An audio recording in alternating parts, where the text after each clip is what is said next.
Thank you, Michael. And thank you to Seth and the mayor. Very much appreciate the hat this morning.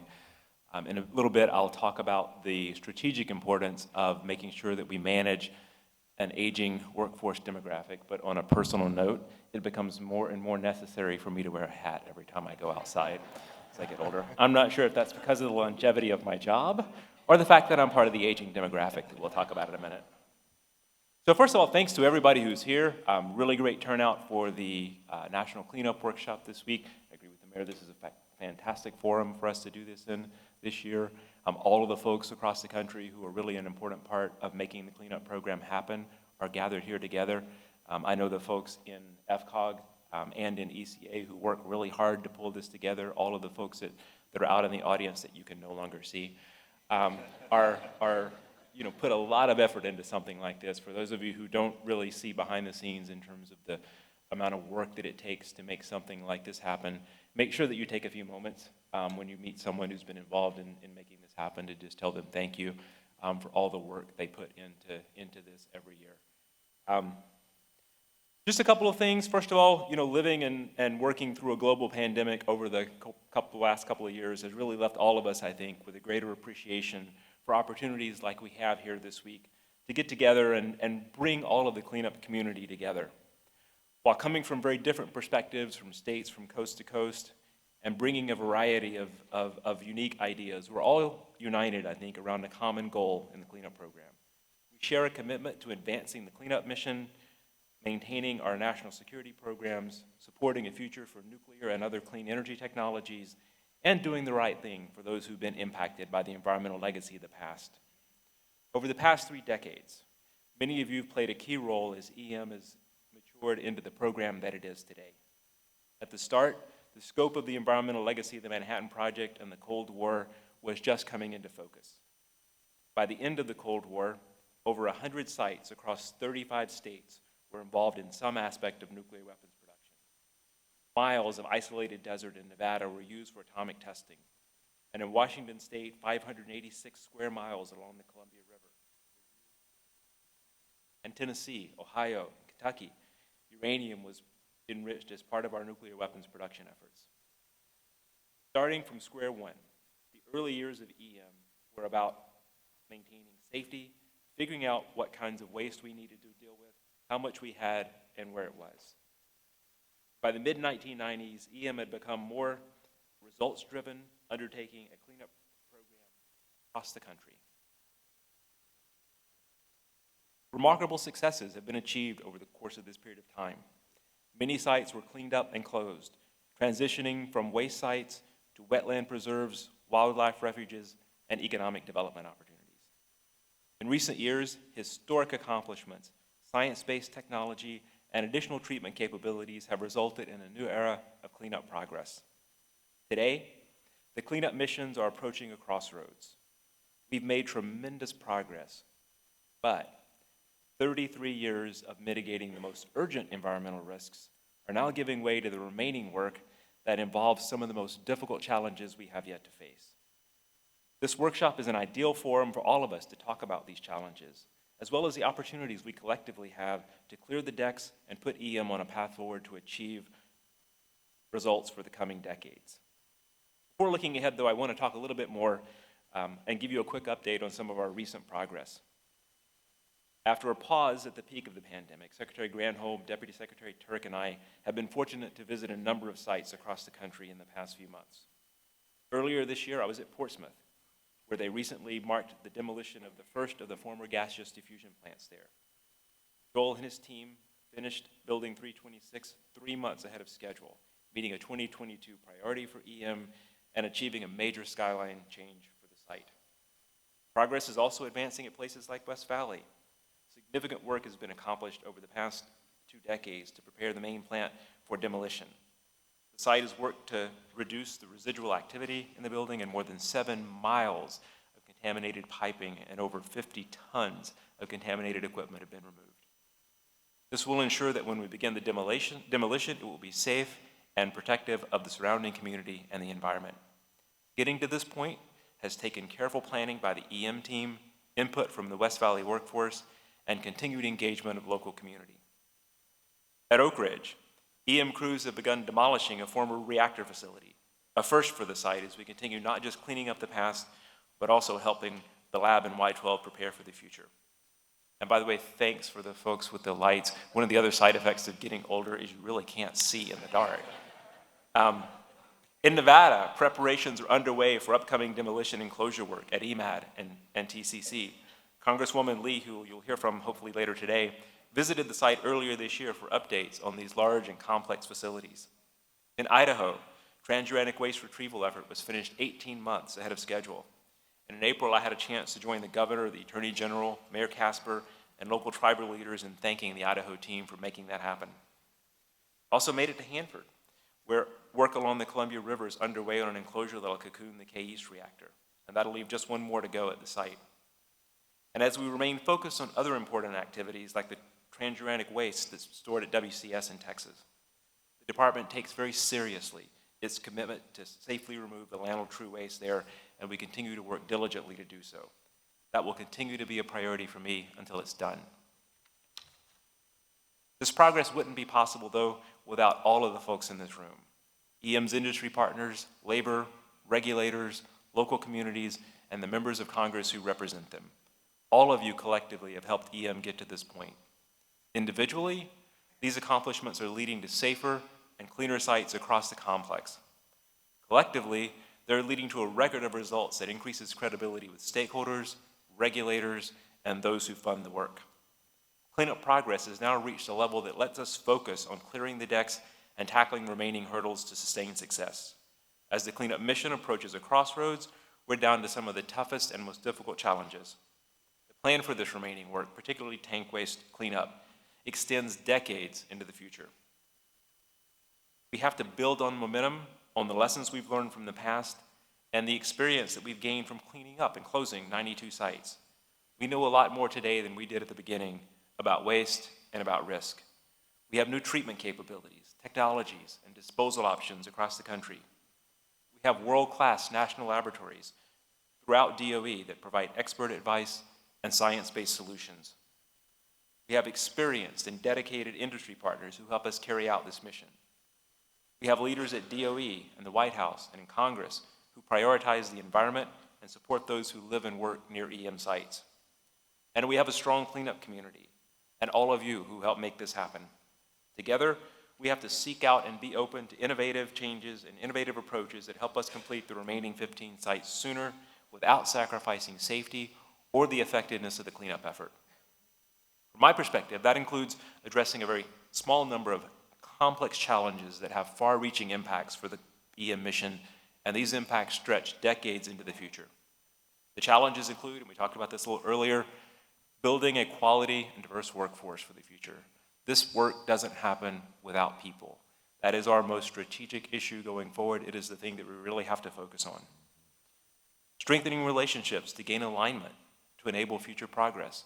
When I look across EM and I think about the sites where we've made the most progress, the one thing these sites tend to have in common is we have that alignment between the cleanup program, our local labor force, the communities around the sites, our state regulators. Everybody is on the same page with the vision for getting the cleanup done. Developing a realistic and achievable approach for our most difficult challenges, like the high-level tank waste at Hanford. Enhancing technology research and development. And defining a path forward for key sites like Savannah River so they remain integral not just for the cleanup program, but also for national security and scientific missions that are done there for decades to come. So I want to talk about a few of these this morning, as well as the plans we're putting in place to address them. First and foremost, sustained progress, as I mentioned earlier, depends on the men and women who do this difficult and demanding work. Now is the time to build a quality and diverse workforce that will continue the mission long after most of us in this room have retired. This is a priority for me. And for a sense of why, let me share some data with you specifically about the EM federal workforce. About 25% of us are eligible to retire today. About a third of the workforce is eligible to retire in the next 3 years. About half of the federal workforce will be eligible to retire in under 5 years. And across the EM complex, we have only 15 federal employees who are under 30 years old. So the good news is that I think we have a lot of opportunities to address this challenge now. If we work together and approach it broadly. Because very clearly, we have got to increase our overall talent pool. And that means identifying ways to retain and develop the workforce we already have, as well as, and very obviously, recruit the next generation of folks to carry this on long after most of us here are doing something different. Some successes that we've had and some things that we're doing to do this. EM recently expanded the Minority Serving Institutions Partnership Program. We're increasing internships, developing technology curriculum, boosting research activities, and training future scientists and engineers at schools like Northwest Indian College. This summer, we hosted the inaugural MSIPP Competitive Research Awards Workshop. It brought together students, DOE, employees, and more than 100 educators from 22 schools around the country. And beyond the MSI program, many sites and EM contractors are implementing programs to develop the next generation of STEM professionals that do this work. UCOR recently expanded its summer internship program, providing opportunities to 29 students from 12 schools across the country. The first 36 students just graduated from the Nuclear Fundamentals Certificate Program, a partnership between Aiken Technical College and SRMC. This spring, I participated in the groundbreaking for the AMC facility that will help train the next generation workforce at Savannah River. And Atkins just broke ground on a new technology center in the Tri-Cities that will enhance employee retention, recruitment, and development of STEM talent. And these are just a few examples of what all of you do across the country to make this happen. I believe, though, that collectively we can all do more. I know this is a priority for FCOG, whose industry partners are working to evolve recruiting and retention approaches. I know Seth and his team at ECA are pulling together local priorities to ensure the needs of communities are heard when it comes to cultivating the workforce of the future. And EM is working with both of these groups, the EM Advisory Board and others, as we look at some key questions. How can we increase participation in STEM partnerships that prepare students for careers in EM? What innovative approaches and practices can be adopted that align with our diversity, equity, and inclusion goals? What retention practices are the most effective and have the most impact? What changes help our contractors prioritize these activities? Building on discussions we had earlier this year at the Waste Management Symposium, EM and ECA and FCOG held an inaugural EM Workforce Summit earlier this week. With representatives from DOE and industry, academia, and communities around the country, this is a great opportunity to think about these questions more holistically. Kristen Ellis, who's helping the program lead these efforts, will be on a panel later today discussing the priority in a little bit more detail. So as we look forward to a future workforce and the future of cleanup, we do this in collaboration with the communities that are among our strongest advocates. Our sites are fortunate to be surrounded by a diverse set of communities, tribal nations, and states. We've all seen the successes I mentioned earlier that can be realized when we maintain alignment between EM and our cleanup partners on effective and achievable goals. Current cleanup plans reflect many decisions and commitments, some of which were made early in the program before waste characteristics, real risks, or disposition pathways were really understood. As waste treatment and disposal options become solidified and cleanup strategies are implemented, cleanup can become more complex and more difficult and more challenging than we originally anticipated. This also creates opportunities for us to simplify our cleanup approaches, reduce costs, and accelerate schedules. As we evaluate these opportunities to tackle some of our most complicated challenges, we're working to build different kinds of relationships with regulators and stakeholders across the country. Overcoming the remaining hurdles that we have to progress will require these relationships to be based on trust, transparency, and two-way communication. Relationships that are grounded in a common purpose and a common goal have to be open to innovative solutions that prove to be better than the status quo. We're developing new strategies to help us reset these relationships and gain that alignment that will help us clear the decks and sustain program success. For example, we're implementing a plan to boost engagement in New Mexico. We're expanding our communications toolbox, taking advantage of new technologies. We're working with FCOG on a communications working group that will leverage best practices and lessons learned around the complex. And last night, I joined Congressman Fleischman and Congresswoman Lee as they kicked off a new series of cleanup caucus events. You'll hear from both of them later today. And with a more information-based and interactive format this year, I think these events are great tools for engaging with members of Congress who represent cleanup sites and educate the members who don't. I was very pleased to see many of you here last night. I'm also encouraged those of you who are in the DC area to look out for future opportunities to join me at caucus events. Engagement and alignment really are important when it comes to tackling one of our most challenging hurdles, the tank waste that drives our environmental risk and liability numbers. At Savannah River, we're continuing the acceleration of our tank waste treatment program there. With the full set of capabilities we need already operational, we know more about the technology, the options, and the operations than ever before. In Idaho, we're completing confirmatory runs at IWTU so the tank waste mission there can be completed by the end of the decade. And significant progress has been made in just the past few years at Hanford. We're treating Hanford tank waste on a large scale for the first time ever. And as Brian Vance will discuss in a little more detail tomorrow, we're about to begin heating up the first WTP melter. This is another huge step forward for the program as Hanford gets ever closer to immobilizing our tank waste in glass. It's really transformational for a site and it's been decades in coming. But developing a realistic and achievable approach for addressing the entire inventory of waste there remains a hurdle, something that we must overcome. An approach is needed that will build on the success we're seeing with DFLAW and utilize the best methods we have available to ramp up the program and manage our long-term risks. DOE and the state of Washington are continuing collaborative discussions on a safe and viable path forward. And in addition to the state and site leaders who are taking a collaborative approach, we also have leaders at DOE, OMB, and the White House and in Congress who are heavily invested in our success at Hanford. Members of Congress like Senator Murray and Senator Cantwell and Congressman Newhouse routinely lead legislative efforts to support and fund the Hanford Cleanup Program.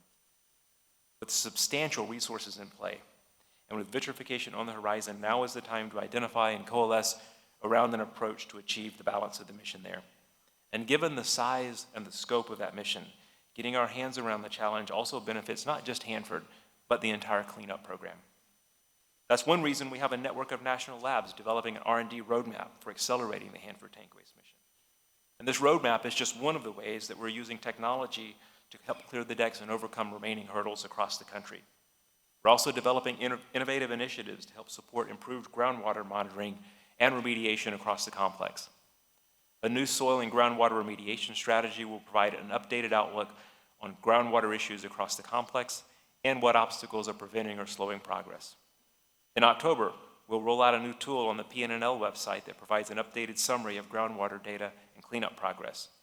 That'll help users track remediation progress year to year and stay up to date on regulatory status and more.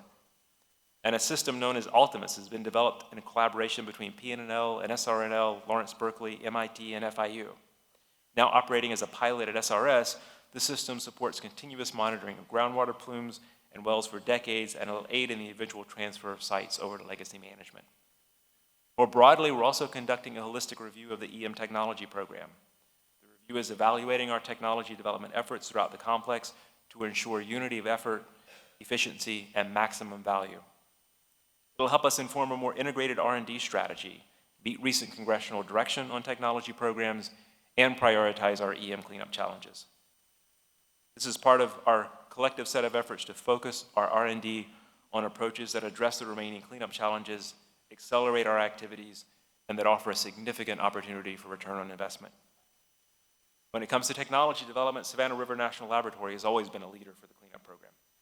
The lab is key to the path forward for Savannah River site and the Aiken community. Defining that path includes taking steps to ensure the site remains integral to DOE's national security and scientific research missions for decades to come. From my own experience in NNSA and EM, I think I have an appreciation for all of the missions at Savannah River and at SRNL. Over the past year, a DOE team has been discussing the future of the site as NNSA requirements increase and as EM makes progress on its cleanup mission. As these discussions continue, we'll work not only with NNSA, but also with the local community, Congress, and others to help us determine the right path forward. And in addition to a path forward for Savannah River, we're also looking to the future of all of our sites. The EM mission is not just about treating tank waste and tearing down buildings. Ultimately, it's about addressing the obligations we have to those who are most impacted by the legacy of the past and helping ensure a better future for all of the communities. As we work to clear the decks, local communities have also been diligent about looking to the future. Many of you are represented here this week. I appreciate your advocacy, not only for the EM mission, but also your forward thinking. With cleanup progress comes additional opportunities to discuss future use and economic diversification. With very unique capabilities, educational opportunities, highly skilled workers, and business leaders who are committed to diversification, your communities have a lot to offer. We'll do our best to help position you for cleanup progress as we set the stage for stewardship, restoration, and enduring economic growth. So none of these hurdles I just talked about are easy decks to clear. So to help with that, and to help us become more transparent in how we do that, we've developed a new EM program plan that we plan to issue this afternoon. And I promise I can almost read, even without the light. The plan describes the scope of our remaining cleanup, and it talks about the long-term strategies we need to complete the cleanup mission. It identifies opportunities to help us address those challenges and complete cleanup earlier. It identifies a decision roadmap that we're planning to use as a guide over the next several decades. This very transparent approach to long-term decision-making highlights the decisions and the associated timelines that are critical for us to be able to eventually reduce cost and accelerate those schedules and timelines. This plan will help guide our efforts to clear the decks as we evaluate innovative, long-range approaches to accelerating our mission in a safe and effective manner. Whether it's analyzing disposal options or reaching decisions about remaining waste streams, achieving regulatory alignment, or investing in R&D, we're identifying approaches that help us complete our cleanup work sooner and more effectively. All of these multifaceted activities are outlined in the new program plan. When you look at the document, I think collectively it completes a trio we have now of our outward-facing planning documents. Our calendar year priorities document that we issue every year, that list, it helps us focus on near-term progress, and you're seeing that progress across the country. The 10-year vision that we put in place a couple of years ago gives us an outline of the intermediate-term vision that helps guide those short-term priorities.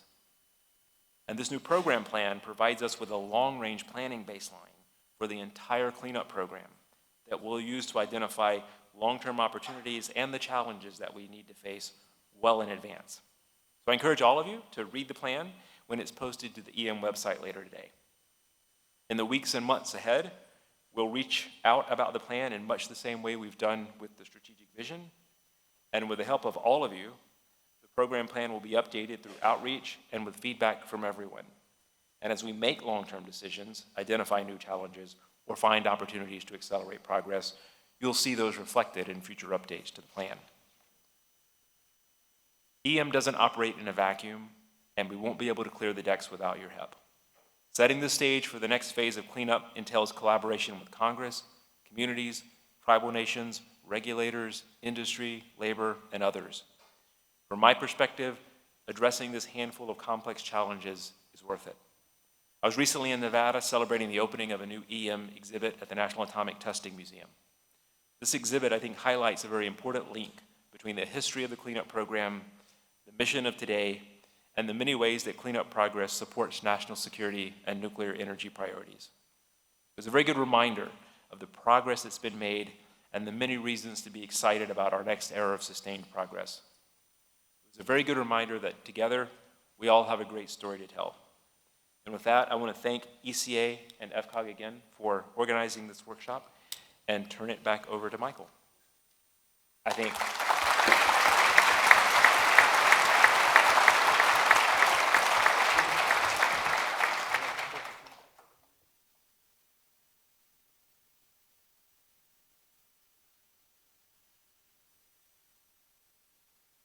All right, so we're going to open it up for difficult questions only for Ike. So there are microphones out in the passageways. If anybody has a question, make your way over there. Counting on my friends from Nevada.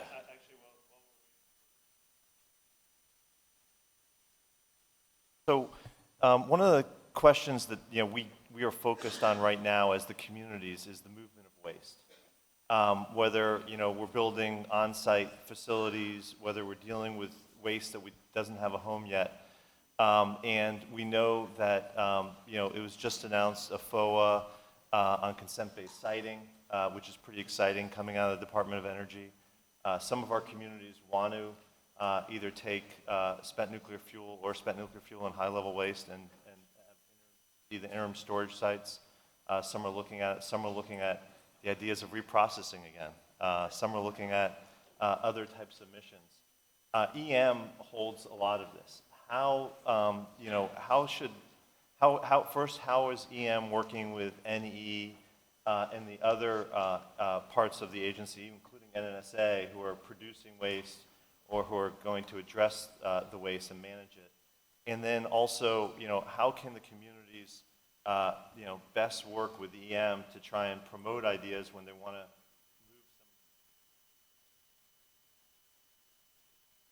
some? So that's a very good question, Seth. Let me approach it from a couple of different angles, but also take an opportunity to highlight a panel I think we have at the workshop over the next couple of days with the Office of Nuclear Energy. And I think it's a great opportunity to discuss this issue in a lot more detail for those of you who are interested. So there's a plug for the panel going forward. One of the things that I've learned to appreciate in the time I spent in EM is just how important our disposal capabilities are to the cleanup program. I'm an engineer, and if you think about this from a technical systems perspective, what the cleanup program is doing is taking a set of materials in a certain form, transferring to a different form, and then disposing of them in a way that makes those materials much safer than they are in their current form. Right? And so if you kind of look at this as a system, if you don't have that output at the end of the ability of the waste streams that you're generating, there is no cleanup program. Just that simple. And so this is obviously a very important focus. So on a very frequent basis, monthly, for example, I meet with Dr. Huff and NE. She and I talk about all of the areas of overlap between the cleanup program and a lot of time at a strategic level, and often also work on all the technical details. Having come from NNSA, I think I have a very good appreciation quite frequently about that as well. So we try to make sure that we're communicating, collaborating, and integrating our needs collectively so that the department's broader set of capabilities are most optimally used by the various. So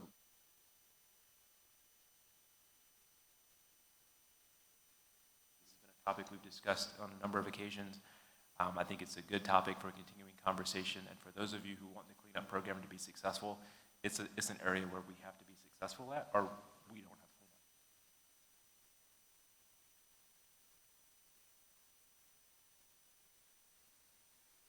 Having last night on the Hill, which is how cleanup actually enables the national security. Being involved in Los Alamos, you can really see if you can't get waste off box because you can't move it out of the glove box. System that we're all part of, and I think the more systems thinking we apply. I see Wayne Barber. Mr. Ike has no comment. So does anybody else? No. All right. So Wayne, go ahead. Hey, thanks. I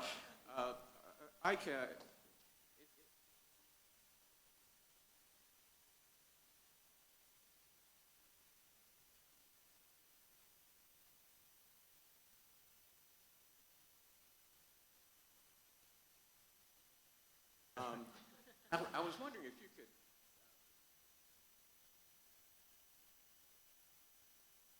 items coming out of either of those two talks. I'll take a 3-month range. All right, so let me address them individually, and in defense of the program, let me point out that both of those decisions have impacts on very significant programs for the department over a time span of decades for essentially the indefinite future. So I think it's actually really important as a department that we make sure that we, in fact, take the right amount of time to get those decisions to be the right decisions because of the enormity of the impact that they have. With that being said, I think let's take I think what will be the nearer term, which is Savannah River. So I'm very hopeful that that time frame will actually be within the next 3 months when we'll start talking to communities and members of Congress and talking about the details as we develop the details of what that will look like. So I think that the time frame for us to start talking in more detail and getting more input from folks outside of DOE on that decision process will be in the space of the next 3 months. On the discussions with Hanford, I'm very hopeful. I can't give you an exact time frame on that one. Certainly, I think my own perception is that the discussions we've had with Washington Ecology have been very collaborative and very good discussions. I think, obviously there's some different perspectives, but I think the conversations around those perspectives have been productive. So, my hope is that you would see something coming out of that process in the next, at least within the next year. I mean, it could be a lot sooner than that. It might not. Part of it depends on how quickly we can work out an agreement. So that one, I can't really give you an exact 3-month window. That's probably the best I can do, Wayne. Sorry. That'll work. Thank you so much. All right, so I think we have time for one more question. I'm looking at all the BD people standing around the edges, and I can't believe you're not asking questions. You guys are usually a lot harder than this. So I know, I'm very disappointed. I think it's the early start. If we had you in the afternoon, they would grill you without mercy. So we'll go ahead and hit pause there and continue in the agenda. But thank you all very much for being here. Our goal is to communicate and to collaborate over the next couple of days. We have all of the horsepower that we need in the room to actually leave with a firm plan to make the place a little bit better than we found it, which is our collective responsibility and the commitment as leaders. So thank you to you all. Sir, thank you for spending your time. Mr. Mayor, thank you. And we look forward to continue to collaborate now and in the future. But let's have a great conference, everybody. Thank you.